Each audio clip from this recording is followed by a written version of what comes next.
మాట్లాడినా, చంద్రబాబు నాయుడు గారి కుటుంబం గురించి మాట్లాడినా, ఇక్కడ ఉన్నటువంటి వ్యక్తులు ఎవరూ కూడా సహించే వ్యక్తులం కాదు. ఇవాళ ఇంతమంది ఇక్కడ ఇప్పుడు ఇదంటే ఎందుకు వచ్చారంటే, మేమందరం కూడా చంద్రబాబు నాయుడు గారికి వ్యక్తిగత అభిమానులు మేము. సరే, నిన్న నేను సోషల్ మీడియా నాకు తెలియదు ఒక ఛానల్ పెట్టుకుంటే ఇది వస్తుంది. నేను ఆశ్చర్యపోయి కనీసం 10 మందికి ఫోన్ చేశాను పార్టీ శ్రేణులకి. అయ్యో, నీకు తెలియకపోవడం ఏంటన్నా, అసలు సోషల్ మీడియా మోగిపోతుంది, ఏంటి ఇది అని కార్యకర్తలు అల్లాడిపోతున్నారు అని. కార్యకర్తల గురించి నిలబడే హక్కు నాకుంది. సరే, చంద్రబాబు నాయుడు గారు, లోకేష్ బాబు గారు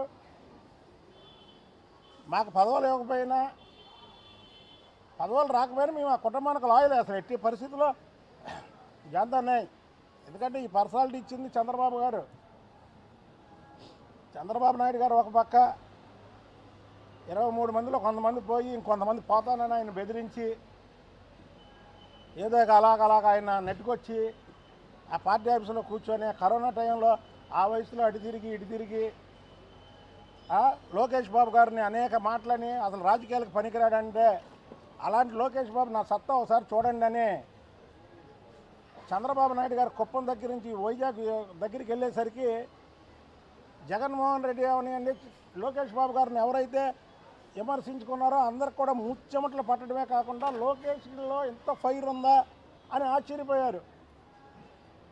అంటే ఇవన్నీ ఎందుకు చెప్తున్నామంటే ఏం పొగడ్తలు కాదు.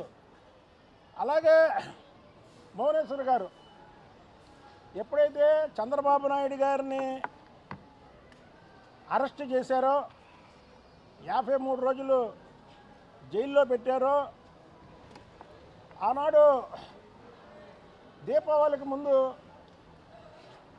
ఎవరండి ఒక రాక్షసుడు శ్రీకృష్ణుడు నరకాసురుడు బాణం తగిలి శ్రీకృష్ణుడు మూర్ఛపోతాడు. అప్పుడు సత్యభామ అందుకుంటుంది యుద్ధానికి. అప్పుడు వరకు ఇంట్లోంచి రాని వ్యక్తి